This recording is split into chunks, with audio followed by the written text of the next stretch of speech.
खेला हो बे खेला हो गया, बहुत बड़ा खेला हुआ है। देखिए हम क्या ही बोलें, बंगाल ने ये दिखा दिया भैया कि अगर हमको अब इम्पोर्टेंस नहीं मिलेगी तो फिर हम किसी की चलने नहीं देंगे। ये इसलिए ज़रूरी है क्योंकि 90% वोटर टर्नआउट रहा है। अब अभी वोट शेयर नहीं सामने आया है, पर दोस्तों अब रिजल्ट काफ़ी हद तक सामने आ गए हैं और अब ट्रेंड बदलने वाला नहीं है।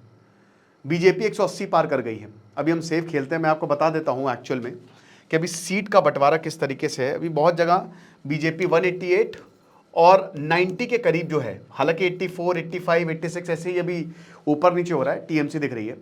तो इतने बड़े गैप को पाटना नामुमकिन है। मुझे लगता है कि शायद बीजेपी 200 तक पहुंच जाए या 200 से ज़्यादा भी पहुंच जाए। अब बंगाल में ऐसा हुआ क्यों, वाई इट हैपेंड, बात करेंगे। एआई वीडियो क्रिएशन की क्लासेस ऑलरेडी चल रही हैं, तो बहुत ही हमारा शानदार कोर्स है एआई वीडियो क्रिएशन का, इसको आप अवेल करिए। डिस्क्रिप्शन कमेंट बॉक्स में लिंक है। ममता बनर्जी क्यों हारी? ममता बनर्जी के हारने का सबसे बड़ा कारण क्या था? चलो एक एक करके देखते हैं। सबसे पहला नैरेटिव शिफ्ट, जो नैरेटिव है वो ममता बनर्जी के खिलाफ गया मेरे दोस्त। ममता दी 2011 से सीएम है बंगाल की, 15 साल हो गए, लेकिन इस बार लोग जो हैं वो सुनने वाले नहीं थे। पर्सनैलिटी ड्रिवन मॉडल और स्ट्रॉन्ग वेलफेयर मॉडल था, बट प्रॉब्लम क्या है कि वही लेफ्ट की राजनीति, घिसी पिटी राजनीति को ममता बनर्जी ने कंटिन्यू किया। डेवलपमेंट बहुत कम, हालात बहुत ख़राब। कलकत्ता को छोड़ दें तो कोई भी डिस्ट्रिक्ट जो है वो बहुत बढ़िया नहीं। समय समय पर ऐसी तस्वीरें, कभी हिंसा की तस्वीरें, कभी कुछ। आरजीकर मेडिकल केस, ये जो केस हुआ, इसने ममता दी की इमेज बहुत डाउन कर दी। लोग इमोशनली कनेक्ट होते हैं, ममता दी इमोशनली लोगों को कनेक्ट नहीं कर पाई। एक्सेसिव सेंट्रलाइजेशन ऑफ पावर था, एक्सेसिव सेंट्रलाइजेशन। ममता दी मुस्लिमों को भी खुश नहीं कर पाई। मुर्शिदाबाद में भी बीजेपी के कैंडिडेट आगे चल रहे हैं। बहुत सारी मुस्लिम पार्टीज बनी, ग्रुप बना, वो बढ़ गए, वोट कट गए ममता दी के, ना मुस्लिम पार्टी जीत पाए ना ममता दी। तो एक तरीके से ममता दी ना पोलराइजेशन पे थोड़ा ज़्यादा सवार हो गई थी। जो मुस्लिम वोट बैंक ममता दी के लिए एकदम शोर शॉट था, वो टूटने लगा। और बहुत सारे मुस्लिम वोटर्स ने भी बीजेपी को वोट किया है। बहुत, मतलब ऐसा नहीं कि एकदम 90, लेकिन हाँ 8-10% के आसपास है, ये शायद और कम होगा, बट किया है वोटिंग। ज़बरदस्त सेंट्रलाइजेशन ऑफ पावर था यहाँ पे, और करप्शन के चार्जेस एक्सेसिव थे। लोकल लेवल पे करप्शन हमेशा यहाँ पे होता है। सिंडिकेट चलाया था लेफ्ट ने, वही सिंडिकेट जो है वो बंगाल में भी कंटिन्यू रहता है। मान के चलिए कि जो छोटी छोटी स्कीम्स होती है ना, जो लोगों को फ्री में मिलनी चाहिए, उसके लिए भी लोग पैसा लेते हैं, कट मनी। सोशल मीडिया का ज़माना है, बहुत सारे इस बार इन्फ्लुएंसर्स ने ना काफ़ी हद तक बंगाल इलेक्शन को ना इन्फ्लुएंस किया है। तो इस बार लोगों को पता चला, घर घर तक बातें गई। देखिए टीएमसी का नेटवर्क बहुत स्ट्रांग था, बहुत स्ट्रांग किला था, और इस किले को भेज दिया है बीजेपी ने। उस बीजेपी ने क्या किया ना कि जो शुभेंदु अधिकारी का नेटवर्क था उसका यूज़ किया, और टीएमसी की रणनीति टीएमसी के खिलाफ इस्तेमाल कर डाली। फिर लोग भी थोड़े परेशान हो गए थे इस बार, ठीक है। एंटी इनकम्बेंसी साफ साफ दिख रही है। दूसरा, एंटी इनकम्बेंसी, लंबा रूल। लोग सवाल पूछते हैं कि इतना लंबा रूल किया बट हमको मिला क्या, ठीक है। इंडस्ट्रीज के इंसेंटिव्स खत्म होने वाले थे, बहुत सारे यूनिवर्सिटीज के भी केसेस हुए। बीजेपी ने ग्राउंड एक्सपेंशन किया इस बार, तगड़े से ग्राउंड को एक्सपैंड किया, और बीजेपी ने भरोसा दिया। 2.5 से 3 लाख जो है सुरक्षा बल वहां पे तैनात हो गया। अमित पाल शर्मा, अब उनके किसी तरीके के वीडियो वायरल हो, वो ग्राउंड पे आए। पुलिस ने घर घर जाके लोगों को आश्वासन दिया कि आप परेशान मत होइए, आपको जिसको वोट करना है वोट करिए, एक बार सरकार बदलेगी तो चीजें बदलेंगी। बूथ लेवल नेटवर्क इस बार बीजेपी ने बनाए कि आप करिए, हम आपके साथ हैं, हम आपके साथ हमेशा रहेंगे। बॉर्डर डिस्ट्रिक्ट और नॉर्थ बंगाल बीजेपी का गढ़ रहा, यह कमाल की बात हुई। और ट्राइबल वोटर्स, भाई द्रौपदी मुर्मू को भेजना कमाल की रणनीति रही है। वो पूरा देखिए, वेस्ट बंगाल में भी अच्छी खासी ट्राइब्स हैं, है ना। ये जो ट्राइबल वोटर्स थे, इसमें मैक्सिमम वोट बीजेपी को गए। द्रौपदी मुर्मू वाला जो लास्ट में, और उसके बाद जिस तरीके से ममता बनर्जी तक नहीं आई, उस पर काफी ज्यादा बवाल हुआ, तो लोग उससे भी नाराज हुए। ममता बनर्जी की रणनीति, घमंड एक तरीके का बहुत ज्यादा था, ये दिख रहा था दोस्तों साफ साफ। अब देखिए टीएमसी या कोई भी पॉलिटिकल पार्टी जब उसको इलेक्शन हारती है तो उसको ये नहीं कहना चाहिए ईवीएम, और ये ईवीएम को हैक करना नामुमकिन है मेरे भाई, नामुमकिन है ना। ईवीएम आप नहीं हैक कर सकते। ईवीएम को हैक आप तभी कर सकते हो जब आप सब कुछ हैक कर लो। ऐसा नहीं होता है यार।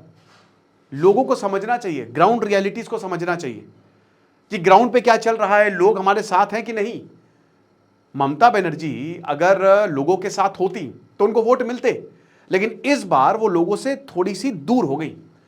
उनके जो स्टेटमेंट आए, मुस्लिम के पास जा रही तो मुस्लिमों को अपील कर रहे, हिंदुओं के पास जा रही तो हिंदुओं को अपील कर रही है, बीजेपी नहीं आई तो तुम्हारा क्या हाल होगा, ऐसे बहुत सारे स्टेटमेंट रहे। पार्टी के अंदर उनके झगड़े, उनके भांजे से उनके झगड़े, ये जग जाहिर थे, समझ रहे हो। तो बीजेपी ने ये कमाल किया। उसके बाद थर्ड बहुत इंपॉर्टेंट पॉइंट जो बीजेपी की हमेशा रहती है, हिंदू आइडेंटिफिकेशन और एक आइडेंटिटी पॉलिटिक्स। ठीक है, देखिए बात सच है कि हिंदुओं का वोट भर भर के बीजेपी को यहां पे मिला है।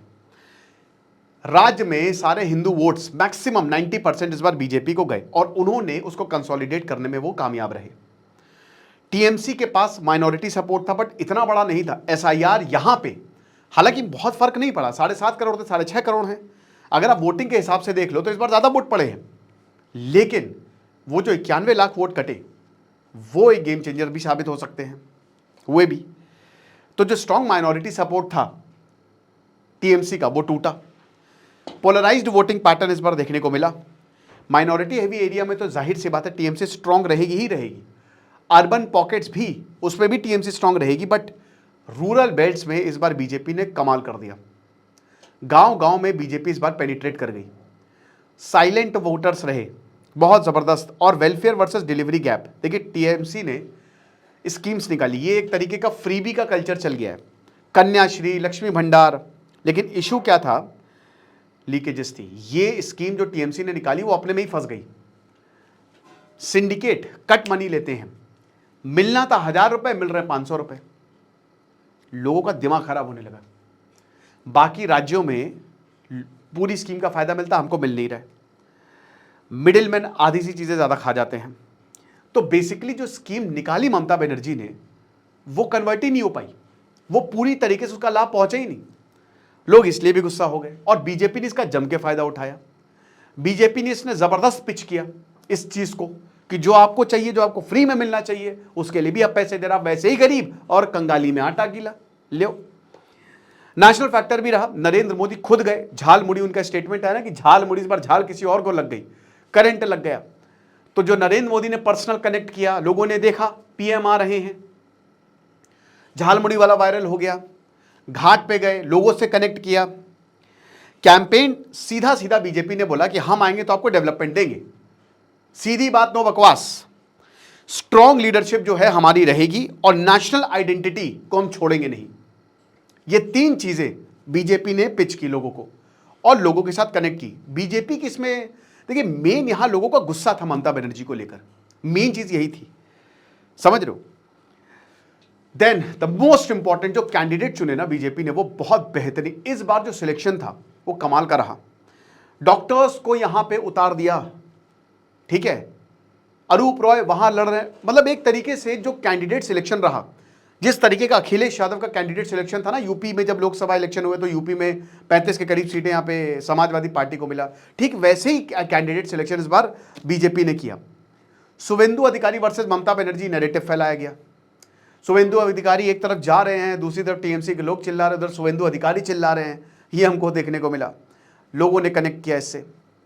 रिबेल लीडर्स ने साइड स्विच कर ली। इस बार ममता बनर्जी अपने भी लीडर्स को संभाल नहीं पाई, तो डिफेक्शंस अच्छे खासे हुए और बीजेपी ने बेनिफिट किया इससे, ठीक है। नॉर्थ बंगाल और बॉर्डर डिस्ट्रिक्ट बीजेपी के साथ रहे। कलकत्ता और साउथ बंगाल अर्बन टीएमसी का स्ट्रॉन्ग गढ़ माना जाता है। ऑपोजिशन वोट स्प्लिट हुआ, ये बहुत बड़ा फैक्टर रहा। टीएमसी से लोग बहुत, हुमायूं कबीर से लेकर बहुत लोग जो है उन्होंने अपनी पार्टी बना ली। मुस्लिम वोट कटे। असदुद्दीन ओवैसी जो है वो बंगाल में गए, तो उन्होंने जो अपील की वो किसके खिलाफ की? ऐसा लगता है कभी कभी ओवैसी बीजेपी के लिए कैंपेन करते हैं। उन्होंने ममता बनर्जी की बखिया वो दे दी। एक्चुअली प्रॉब्लम क्या रही कि ऑपोजिशन यूनाइटी नहीं था, ऑपोजिशन सब मिल गए ममता बनर्जी को टारगेट करने पर। राहुल गांधी ने ममता बनर्जी को टारगेट किया। असली हमजा मजारी कौन है? धुरंधर राहुल गांधी पे मीम बने। उन ऑपोजिशन की गलती नहीं है, ओवैसी ने यहां पे ममता बनर्जी को टारगेट किया। जो एक समय ममता बनर्जी के साथ थे, पार्टी स्प्लिट करके उन्होंने भी ममता बनर्जी को टारगेट किया। इतना ज्यादा पावर गेम चल रहा है। तो भैया साइकोलॉजी ऑफ पावर भी आप सुन लो 2 मिनट के लिए, जो हमने बहुत शानदार कोर्स निकाला है। 7 मई से क्लासेस शुरू हैं। ये एक सर्टिफिकेशन कोर्स है। किस तरीके से, देखिए यही है पावर पॉलिटिक्स, आपको पता चलेगा। समझ रहे? तो ये सारी चीजें रही। तो टीएमसी को बहुत नुकसान हुआ, ऑपोजिशन पूरी तरीके से बट गया और सबका फायदा बीजेपी को हुआ। वोट जबरदस्त कटे हैं इस बार टीएमसी के। ओके, अब दोस्तों हम बात करते हैं, इसमें एक और लेक्चर में लूंगा, सीएम कौन होगा अगला बंगाल में। बीजेपी जीत गई दोस्तों, अब नहीं, अब बहुत मुश्किल है, नामुमकिन है इनफैक्ट। अब इतना मार्जिन जो है कभी पटता नहीं है। ओके, तो थोड़ा सा हम सीटों पे देख लेते हैं, रीजन वाइज ब्रेकडाउन। ठीक है, इसमें जो नॉर्थ बंगाल है उसकी सारी सीटें लगभग बीजेपी को गई हैं। टोटल 54 सीटें हैं। बीजेपी को 35 से 40 सीटें मिली हैं। कूच बिहार, जलपाईगुड़ी, अलीपुरद्वार, दार्जिलिंग, ये सब बीजेपी का स्ट्रांग होल्ड था और जो एडवांटेज था उससे 3-4 सीटें बीजेपी को ज़्यादा ही मिल गई हैं। देन देयर इज जंगल महल। एक मिनट रुकिएगा जरा। ट्राइबल्स ने भी इस बार बीजेपी को भर भर के वोट दिया है। आपको मैं ये बता दूं, एक्चुअली क्या है ना कि आज थोड़ा आंधी तूफान आया है तो लाइट्स काफ़ी जा रही हैं। तो ट्राइबल बेल्ट स्विंग बीजेपी को 12 से 15 के करीब सीटें मिली और टीएमसी बुरी तरीके से ट्रेल कर रही है। मैंने बताया उसका रीजन भी, पुरुलिया हो गया, बंकुरा हो गया, झारग्राम हो गया, बहुत बढ़िया बीजेपी ने यहाँ पे ओवर परफॉर्म कर दिया। ठीक है, अंडर परफॉर्म नहीं, ओवर परफॉर्म कर दिया। बॉर्डर बेल्ट अगेन बीजेपी का स्ट्रॉन्ग पॉइंट। नादिया, मालदा, मुर्शिदाबाद, किसी ने नहीं सोचा था मुर्शिदाबाद में बीजेपी लीड कर रही है मेरे भाई। 30 से 35 सीटें यहां पे मिल गई हैं बॉर्डर डिस्ट्रिक्ट में। ठीक है, टीएमसी और कांग्रेस में यहां पे वोट स्प्लिट हुआ है, तो ऑपोजिशन का जो यहां पे वोट स्प्लिट हुआ उसने बीजेपी को हेल्प की। मालदा बीजेपी इसमें लीड कर रही है। Okay, industrial plus Hindi belt, इसमें बीजेपी अगेन 10 से 12 सीटें यहां पे बीजेपी को मिली। 15 से 18 सीटें हैं यहां पे। वर्कर्स हैवी है, माइग्रेंट हैवी है, तो वो वोट बीजेपी को ही जाना है। ठीक है, और ये स्विंग स्टेट है। साउथ बंगाल की बात करें तो यहां पे टीएमसी को ज्यादा ताकत है, बट अनफॉर्चुनेटली या fortunately for BJP and unfortunately for TMC, BJP is getting 35 to 40 seats. मतलब यहां पे भी ये वाला जो स्ट्रॉन्ग बेल्ट है वो भी बीजेपी की तरफ जा रहा है। TMC still hold strong, but it is the party is losing the elections here also. ठीक है, Kolkata plus urban belt TMC का स्ट्रॉन्ग होल्ड है, but not enough. Total seat 40 से 50 है। बीजेपी को यहां पे भी 10 से 15 सीटें मिल रही हैं। ओके, 25 से 30 टीएमसी को मिल रही हैं। तो नॉर्थ बंगाल में 35 से 40, जंगल महल में 12 से 15, बॉर्डर बेल्ट में 30 से 35, इंडस्ट्रियल बेल्ट में 10 से 12, साउथ रूरल में 35 से 40, अर्बन में 10 से 15, टोटल 160 से 170 प्लस।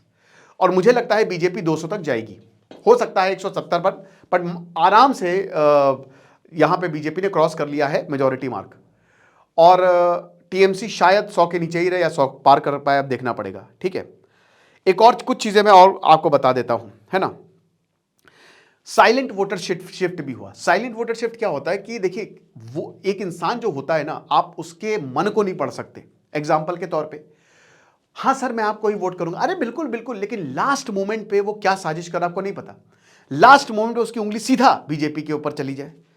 तो चंक ऑफ वोटर्स ने इस बार ऐसा किया है, जो साइलेंट वोटर थे, औरतों ने ऐसा लग रहा है कि भर भर के बीजेपी को वोट किया। और मुझे देखिए, मानिए ना मानिए, बट आरजी कर मेडिकल कॉलेज जो विक्टिम थी, उनकी जो माता जी यहां पे आई, उन्होंने गेम चेंज किया बहुत हद तक। जो इमोशनल कनेक्ट, वो जहां पे गई दोस्तों, जहां पे गई, उनका कैंपेन ऐसा था, मैं रोने लगा, लोग रो रहे थे भाई, और मीडिया ने भर भर के उसको कवर किया, भर भर के कवर किया। समझ रहे हैं, लोग एंग्री थे, लोग गुस्से में थे। ठीक है, और एंगर जो है वो हाइपर लोकल था। Block level leaders, panchayat figures, local operator, Mamata Banerjee इस पर डरी हुई थी। और ममता बनर्जी ने इतनी ज्यादा सेंट्रलाइजेशन कर दिया ना कि जो इनके साथ थे वो भी हट गए कि भाई ये इस समय अब ये संभाली नहीं जा रही है। पर्सनली पॉपुलर है, बट जो लोकल रिसेंटमेंट था वो काफी ज्यादा था। ओके, और जैसा कि मैंने बताया कि शुभेंदु अधिकारी wasn't just a leader, he was the network hub. उन्होंने, वो बेडरूम तक घुस गई बीजेपी लोगों के, और बहुत सारे ऐसे व्हाट्सएप ग्रुप बनाए गए, धीमे धीमे वो मैसेज सर्कुलेट हो रहे हैं। तो जो टीएमसी की स्ट्रैटेजी थी ना, वो उल्टी पड़ गई उनकी के ऊपर। टीएमसी की स्ट्रैटेजी उन्होंने रिवर्स कर दिया यहां पे बीजेपी ने। ओके, ये चीज है। Welfare didn't failed, trust field, ठीक है, स्कीम मिल रहा है बट सबको इक्वली नहीं मिल रहा है, ऐसी बातें बोली गई। बहुत सारे जगहों पे इस तरीके की बातें सामने आई हैं। आइडेंटिटी कंसोलिडेशन हुआ, तो ये सब हुआ और इसमें मेन लोगों का ही जो है वो गुस्सा निकला है। अब बीजेपी के पास 5 साल है, अगले लेक्चर में हम बात करेंगे सीएम कौन बनेगा, लेकिन अब बीजेपी के पास 5 साल है और देखेंगे क्या होता है क्या नहीं होता है। अगर बीजेपी वही पुराना सड़ा गला टेम्पलेट फॉलो करती है तो मुझे लगता है बीजेपी को भी बदल देंगे। लेकिन अगर बीजेपी कुछ आइकॉनिक कर पाई, क्योंकि बंगाल में ना इतिहास रहा है, जो पार्टी आती है वो लंबे समय तक रहती है, तो अगर बीजेपी ने कुछ बहुत ही बढ़िया कर दिया तो BJP is here to stay. आपको क्या लगता है मुझे कमेंट बॉक्स में बताइएगा। Thank you so much.